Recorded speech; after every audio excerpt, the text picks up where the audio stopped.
Estoy presentando la charla que organizamos desde Pan y Rosas y el PTS en el Frente de Izquierda, Feminismo Socialista, una estrategia para vencer. La idea es aportar a la discusión sobre cuáles son los desafíos que enfrenta el movimiento de mujeres ante este momento de saqueo histórico, con el FMI digitando la política económica de Argentina, con tanta expectativa en el reciente cambio de gobierno, pero al mismo tiempo las políticas que lleva adelante, con el saqueo de los jubilados nuevamente. Así que es un momento que es muy importante para sentarse, pensar, debatir, intercambiar ideas y queremos hacer un aporte a esa discusión desde el feminismo socialista. La charla la van a dar Lorena Savioli y Dani Rodríguez, que son parte de la dirección del PTS y de la agrupación de mujeres y disidencias Pan y Rosas. Y bueno, las dejo con ellas para que arranquen. Bueno, buenas tardes a todas, todos, todes. Para comenzar quería plantear que hoy estamos atravesando una época con muchos cambios, con procesos de lucha de clases a nivel internacional, en países como Chile, como Francia, donde el movimiento de mujeres, que viene en ascenso desde hace varios años, nos estamos preparando para lo que va a ser un nuevo paro internacional de mujeres este 8 de marzo. Podemos decir que hijo de la crisis internacional, crisis capitalista internacional a partir del 2008, y que ha parido los más diversos fenómenos políticos, este movimiento de mujeres irrumpió en la escena política argentina a partir del 2015, debido a la impotencia que generaron el aumento de los femicidios y también el tratamiento brutal, misógino que llevaron adelante los medios de comunicación, con un reclamo concreto y básico, defensivo, que era el que paren de matarnos. Y luego del femicidio brutal de Kiara Páez, esa piba de 14 años que su novio la enterró viva en Rufino, Santa Fe, desde ese momento la consigna del Ni Una Menos se convirtió en una nueva etapa para el movimiento de mujeres en la Argentina. Entonces, la primera gran movilización, la más masiva, fue el 3 de junio del 2015, fue en todo el país. En Buenos Aires fue una movilización de 300.000 personas y acá en Bahía Blanca también fue muy grande, de 8.000 personas que caminaron las calles por toda la ciudad. En esta primera movilización, que fue dentro del gobierno de Cristina Fernández de Kirchner, digamos que estuvo marcada más que nada por la violencia machista y que las exigencias al gobierno de Cristina se vieron, digamos, limitadas exclusivamente a este reclamo, digamos. Lo que se pedía era la creación de un registro oficial de las víctimas de femicidio, de violencia de género, el patrocinio legal gratuito, la implementación de la Ley de Educación Sexual Integral, y la construcción de más hogares refugio. Ya para el 2016 el marco político es otro, ya asume Mauricio Macri, y en el movimiento de mujeres el impacto de las políticas neoliberales ejecutadas por el gobierno de Cambiemos hicieron que se avanzara en empezar a discutir otros reclamos que tenían que ver con cuestiones que van más allá de los femicidios. En este sentido, y con toda la heterogeneidad del movimiento, el movimiento de mujeres llevó adelante marchas multitudinarias que tuvieron que ver con distintas cuestiones. Una de ellas fue, por ejemplo, el pedido, la exigencia de libertad y absolución de Belén, una mujer tucumana que fue acusada de homicidio cuando se presentó en un hospital con un aborto espontáneo. Y ese fue como un primer triunfo de la movilización, ya que se consiguió no solamente la libertad, sino también su absolución. También en ese año hubo un encuentro nacional de mujeres en Rosario que fue multitudinario y que durante ese mismo encuentro se produjo el femicidio brutal de Lucía Pérez en Mar del Plata, y que la impotencia otra vez impulsó al movimiento de mujeres a la lucha y la movilización, pero esta vez la respuesta que va a dar este movimiento es un giro sorpresivo, que es el paro de mujeres. El 19 de octubre del 2016 se lleva adelante lo que fue el primer paro de mujeres y que tuvo una repercusión enorme a nivel internacional. Tanto fue así que para el siguiente 8 de marzo se produjo una gran convocatoria a un paro internacional de mujeres. Se produjo el primer paro internacional de mujeres. Y con esto se abre una nueva etapa en el movimiento de mujeres de Argentina, que demostró una dinámica al avanzar en sus reclamos a otros aspectos que plantea el patriarcado, digamos, o que impone el patriarcado a las mujeres. Por ejemplo, incluir en la discusión la precariedad de los trabajadores, de los trabajos, perdón, que llevamos adelante la mayoría de las mujeres, la brecha salarial, el trabajo reproductivo, mal llamado doméstico no remunerado, y este conjunto de demandas no dejaron afuera la violencia machista, pero le impusieron también, o concluyó este movimiento en empezar a responsabilizar al Estado y al gobierno. Es decir, que a partir del 2017 una de las consignas fuertes también fue el Estado y el gobierno son responsables. Por otro lado, también estuvo, digamos, la demanda del aborto legal, una demanda histórica. Si bien estuvo representada en estas movilizaciones, recién a partir del 2017 se pudo incorporar como uno de las demandas dentro de los reclamos generales. Hay que recordar que la campaña por el derecho al aborto legal, seguro y gratuito lleva más de 15 años hoy, pero que fueron presentando un proyecto de legalización del aborto y que fue sistemáticamente cajoneado durante el gobierno de Cristina Fernández de Kirchner.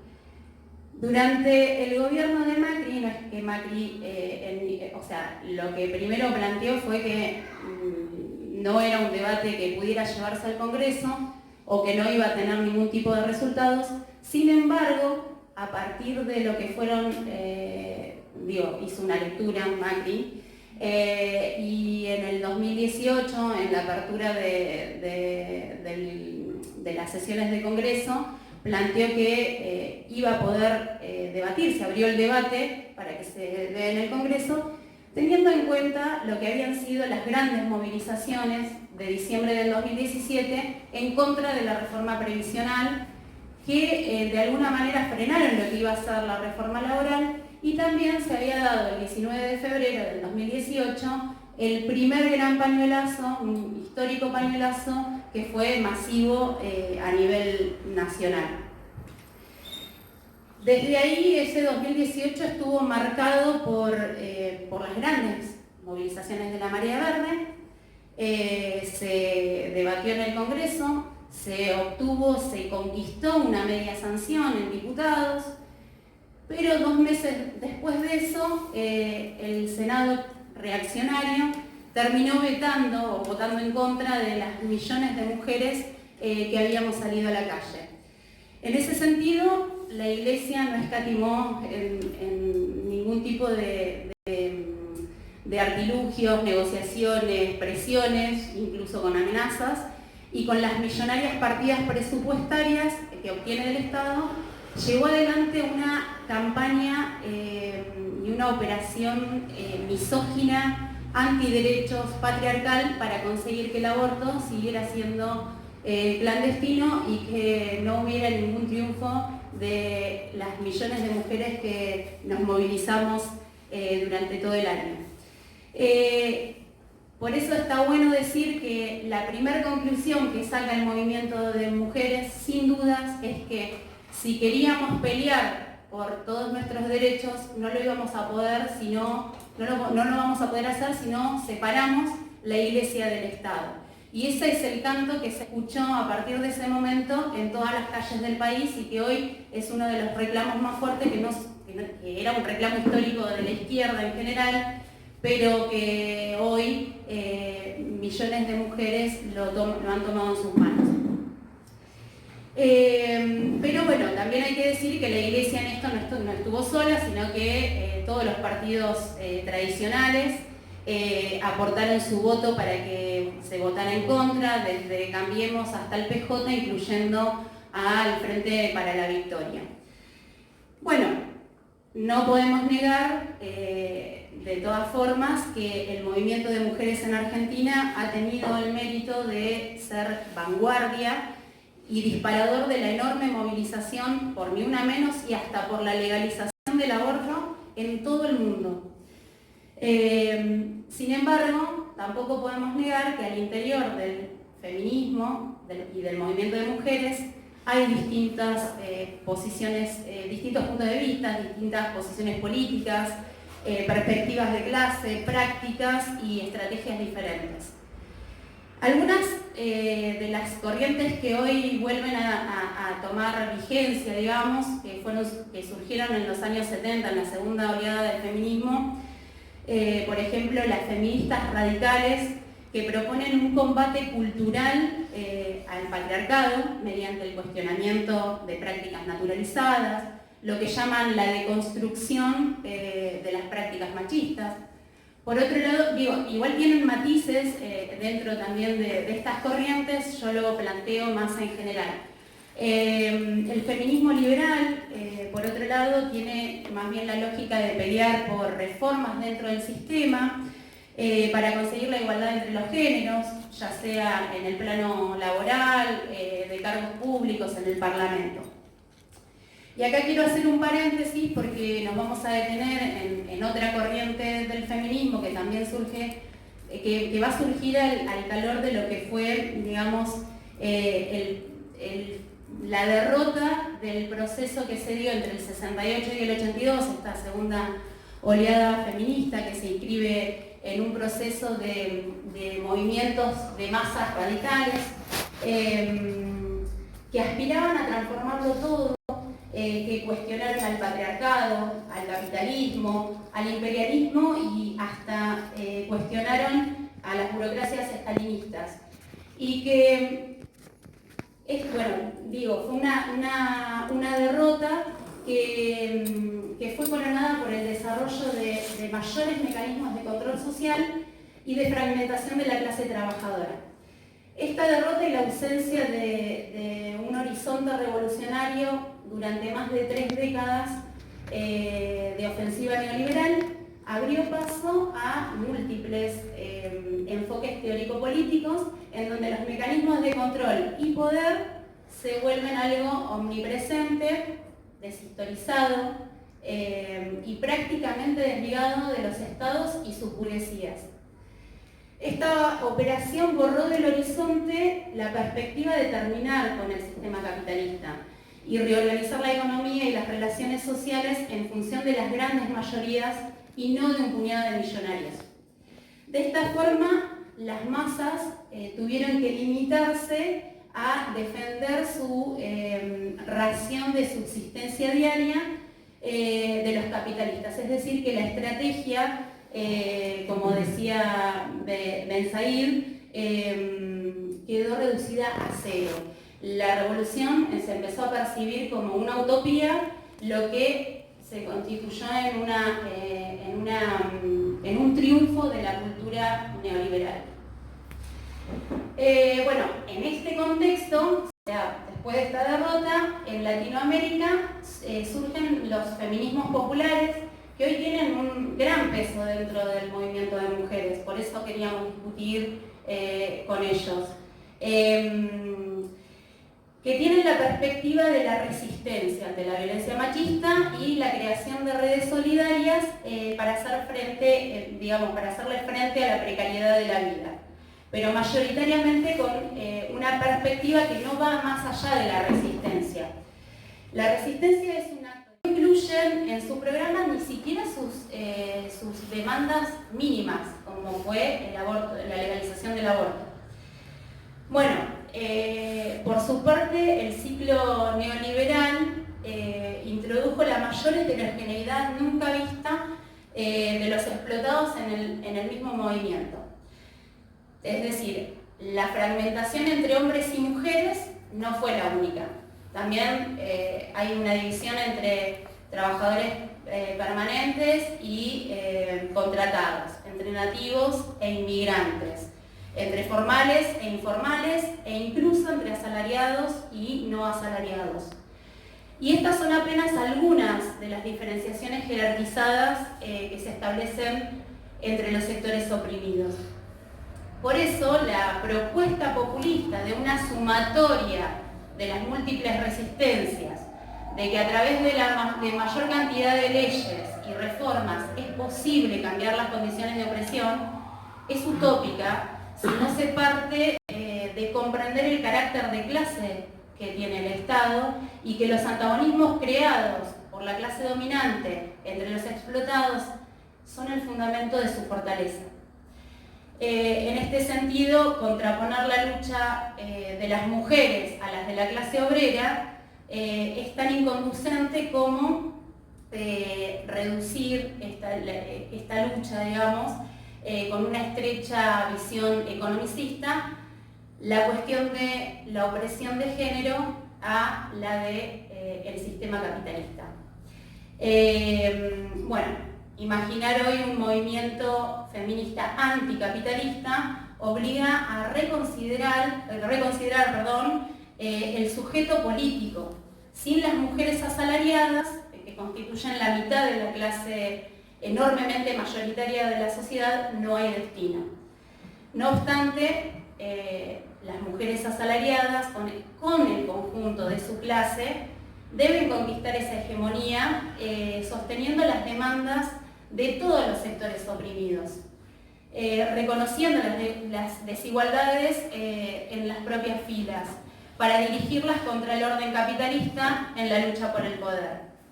Por eso, desde esta perspectiva, es que las mujeres feministas socialistas, como dice Andrea Datri, luchamos por la emancipación femenina. La disyuntiva que hoy, y abro, o sea, con la pregunta de Andy abro un poco el debate que ahora va a continuarlo hoy, pero que estaría bueno para dejarla en suspenso y pensarlo después. Dice, la disyuntiva que hoy se cuece en el fuego de la crisis mundial es si las mujeres anticapitalistas nos limitaremos a organizar la resistencia ocasional y episódica a los embates de las derechas, o si vamos a armarnos de un programa y una estrategia para vencer. Las que siempre han sido las esclavas de la historia merecen que pongamos nuestros comunes esfuerzos en preparar la victoria. Y con esto termino.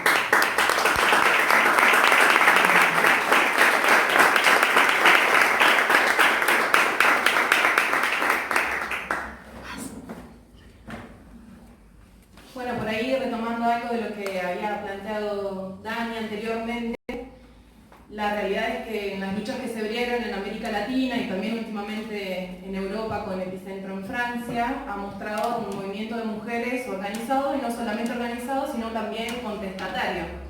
Yo creo que las expresiones, digamos, más de avanzada de esto se vieron en los últimos meses en Chile, donde surgieron las tan conocidas tesis, que después se hicieron reconocidas, digamos, a nivel internacional, como esta canción titulada Un violador en tu camino.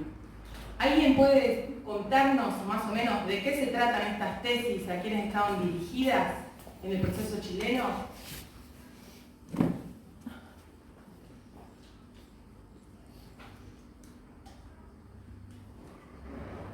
Carabineros, fundamentalmente. Carabineros, el Poder Judicial, el Estado. Sí. Un punto. Voy ganando. Sí, las tesis surgen por parte del movimiento de mujeres contestatario en Chile, como una forma de repudio general hacia el accionar de las fuerzas represivas de los carabineros chilenos. Digamos, es una respuesta al himno de los carabineros. Y lo interesante de este proceso, digamos, de esta canción, es que se hace una denuncia no solamente al machismo y al patriarcado en general, sino también se hace directamente responsable de las instituciones del Estado burgués, principalmente sus fuerzas represivas. Todos pudimos seguir el proceso chileno, digamos, y gracias a las comunicaciones actuales se hicieron conocidas incluso las masivas denuncias, no solamente en contra del abuso institucional por parte de las fuerzas represivas carabineros, sino también de las sistemáticas violaciones hacia las mujeres como una forma más de domesticación, ¿no? Hacia esas mujeres que salían a la lucha. Un hecho también importante que se gestó en ese momento es que esas jornadas de huelga en Chile tuvieron una especial gravitación en los sectores asalariados de salud y de educación, que son ramas mayoritariamente feminizadas, es decir, donde la mayoría de sus trabajadoras son mujeres. Uno de los lugares donde se expresó esto fuertemente fue en el Hospital Barros Luco, que estuvo más de 40 días en huelga, y donde esas mujeres tomaron las tesis y las reeditaron, haciendo cargo, obviamente exigiendo la renuncia de Piñera y también del ministro de Salud Jaime, lo tengo anotado, Jaime Mañalich, y en rechazo de la política privatista del Estado chileno, toman las tesis, las editan y le suman la frase: el ministro de Salud manda al pobre al ataúd. Otra de estas acciones destacadas también tiene que ver con la confluencia que se generó entre víctimas de lo que fue la dictadura chilena con Pinochet y también este movimiento de mujeres, que fue nada menos una movilización de 10.000 mujeres que se acercaron al Estado Nacional, que fue parte de un centro clandestino de detención y de tortura muy importante en Chile. Nosotras ahí vemos, digamos, y es claro, tomamos este ejemplo porque vemos cómo el movimiento de mujeres no se queda solamente con sus demandas en el medio de todo este proceso, sino que busca ligarlas a las demandas de las mujeres trabajadoras y a los distintos movimientos contestatarios en Chile que siguen luchando en contra de la impunidad del régimen pinochetista. Ahora bien, como Dani planteaba al comienzo, digamos, en Argentina la situación es diferente. Venimos de un gobierno de Macri, digamos, que implicó una profundización, no solamente de la decadencia, sino también de la dependencia de la Argentina, de la política del imperialismo. Eso tiene que ver con la multiplicación de la deuda extranjera, con la ligación directa al FMI. Y tenemos apenas 3 meses de un nuevo gobierno, colmado de expectativas, en el cual Alberto Fernández planteó que se podía pagar la deuda poniéndole plata en el bolsillo a la gente. En estos 3 meses nos dimos cuenta que efectivamente no se puede pagar la deuda poniéndole plata en el bolsillo a la gente, sino que lo que primero se expresó, digamos, fue un saqueo a los jubilados, y hace apenas unos días una paritaria muy mala para todos los docentes, donde la mayoría de esos docentes son mujeres. ¿Está bien? Bueno, y también tenemos apenas una semana, menos de una semana, no recuerdo bien cuándo fue, la primera represión, digamos, bajo el gobierno de Kicillof, a manos de Bernie, a los trabajadores de Cresta Roja, que también habían sido reprimidos por el gobierno de Vidal. Entonces, hay un punto que es central para pensar la situación en Argentina, y es que el gobierno tiene en claro que tiene que implementar un paquete de medidas que no es para nada simpático, más bien lo contrario, es bastante antipático. Y para eso tiene que fortalecer con todo sus alianzas de gobierno. Incluso llegó a plantear la necesidad de un pacto social. Pero hay un aliado nuevo, fortalecido dentro de esta alianza política del Frente de Todos, que no es solamente la Iglesia Católica, sino que también son las iglesias evangélicas, que empiezan a tener una gravitación cada vez más importante dentro de las instituciones del Estado.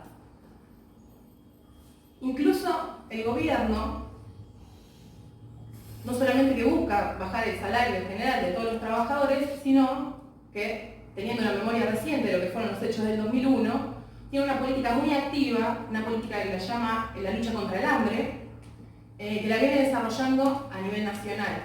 Yo busqué algunos números para mostrarles a ustedes más o menos la magnitud. El día de ayer, Arroyo, que es el ministro de Desarrollo Social, hizo público que se van a destinar nada más y nada menos que 82 millones de pesos por mes para la provincia de Catamarca para paliar el hambre, y se están destinando 1.800 millones de pesos en las tarjetas alimentarias solamente en la zona del conurbano.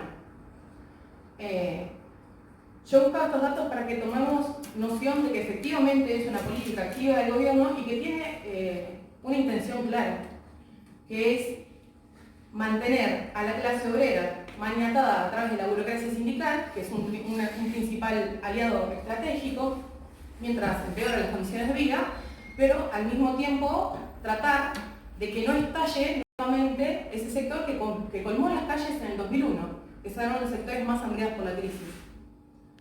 Ahora, es en este plan de conjunto en el que el gobierno de Alberto Fernández empieza a tener también una política activa hacia el movimiento de mujeres. Y hay dos hechos fundamentales. Y acá les voy a preguntar, bueno, a ver, les planteo. Pero hay dos hechos fundamentales. Uno se va a hacer público y oficial el 1 de marzo y otro ya está puesto en funcionamiento, que son parte de esta política del gobierno hacia el movimiento de mujeres y disidencias sexuales. ¿Cuáles creen que pueden ser estos hechos? ¿O cuáles creen que pueden ser parte de la política que tiene el gobierno hacia el movimiento de mujeres? La despenalización. Uno, la despenalización del aborto. Bien. Uno es la despenalización del aborto.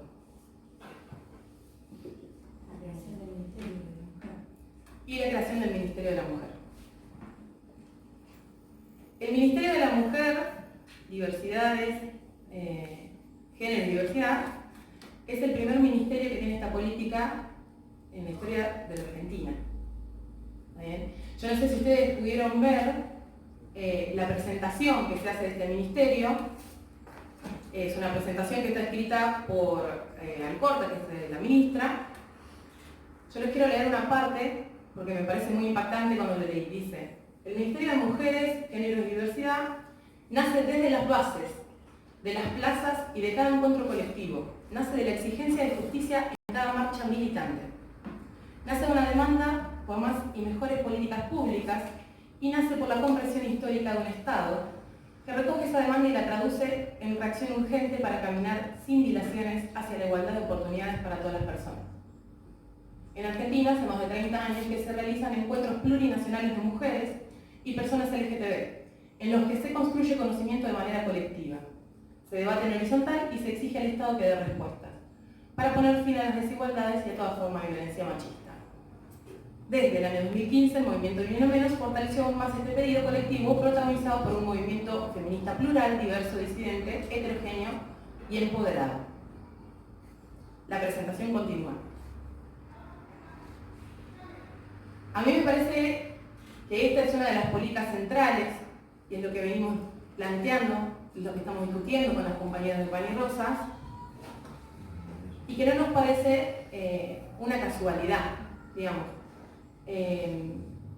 Incluso este ministerio está conformado por distintas agrupaciones, está La Cámpora, Movimiento Evita, Patria Grande, son todas agrupaciones que fueron parte y son parte del proyecto nacional, digamos, de esta alternativa política. Y el segundo, que lo había planteado Priscila, es el proyecto de ley por la despenalización o legalización del aborto. Ustedes fíjense cómo el gobierno toma nota de todo lo que planteaba Dani anteriormente, ¿está bien?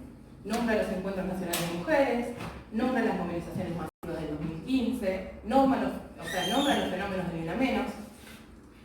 Y en este proyecto de ley, el primer anuncio que se hace, más allá de que si es el proyecto de despenalización o no, es a través del ministro de Salud, Ginés García.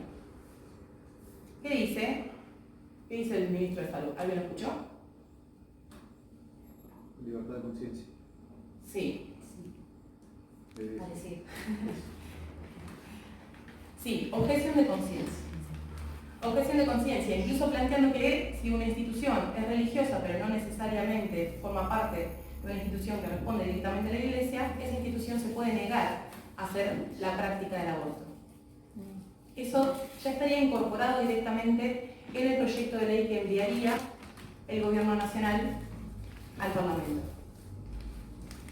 Un artículo reciente de La Nación planteaba que este proyecto de ley también iría acompañado por otro proyecto, que le titula el Proyecto de los 1000 días, en el cual el Estado crearía nuevas instituciones para poder ayudar, aconsejar, acompañar a las mujeres de menores recursos a que no tomen la decisión de abortar y puedan acompañar el crecimiento y el desarrollo de ese niño por nacer, como le llaman ellos, hasta los 2 años.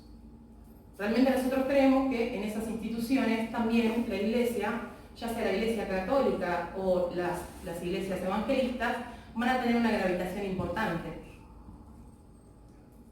Ahora, incluso por lo que decía Dani, de que es una pelea constante, que da el movimiento de mujeres y que la Iglesia responde activamente, este 8M se está haciendo una convocatoria nacional con sede en Luján, con el eslogan de sí a la vida. O sea, la Iglesia va a intentar presionar lo más posible para que el proyecto que se vote sea lo más celeste posible. ¿Está bien? Sea lo más alejado de la legalización y del proyecto que venimos discutiendo las mujeres hace años en Argentina. Ahora la pregunta es, ¿por qué a ustedes les parece que el gobierno apunta al movimiento de mujeres? ¿Y por qué les va a sacar el poder que tienen con la iglesia? O sea, una vez que estemos ahí, vamos a pedir la separación de la iglesia y del Estado, y eso es lo que no quieren, separarse. Ese matrimonio no se quiere separar.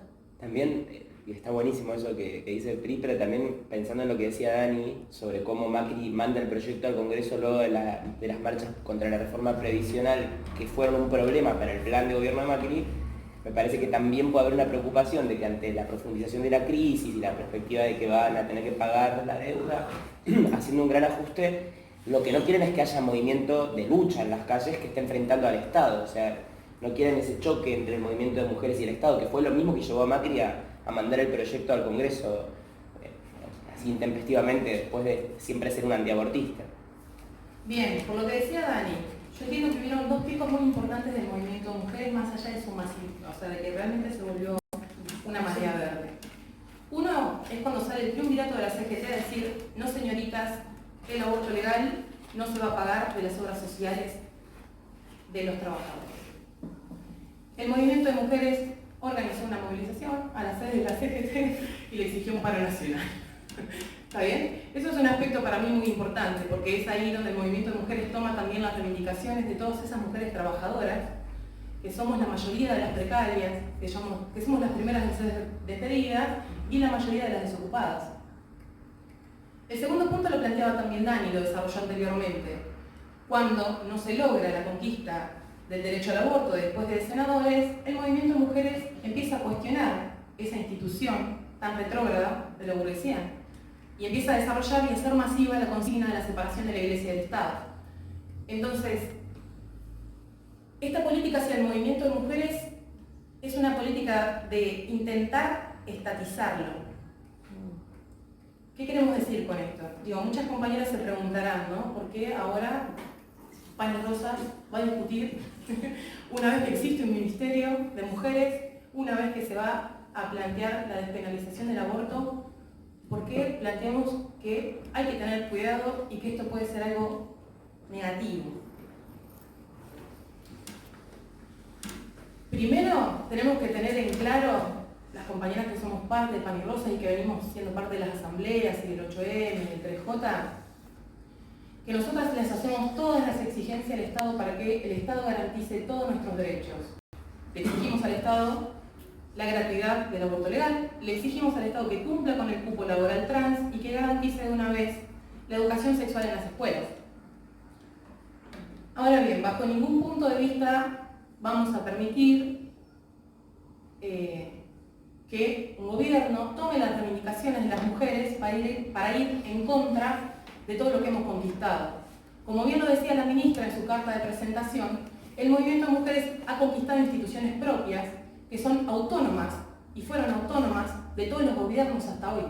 Estamos hablando de los movimientos en relación a los encuentros nacionales, estamos hablando de las asambleas, que organizan los 8M, los 3J, ¿sí? Nosotras tenemos eso, y eso es una gran conquista que estaría segura de decir que no existe a nivel de América Latina que se haya permanecido durante tantos años una organización nacional como el Encuentro Nacional de Mujeres, más allá de todos los límites que pueda llegar a tener. Y nosotros siempre discutimos que tienen que ser resolutivos y que tienen que estar puestos al servicio de generar planes de luchas nacionales para poder conquistar nuestras demandas.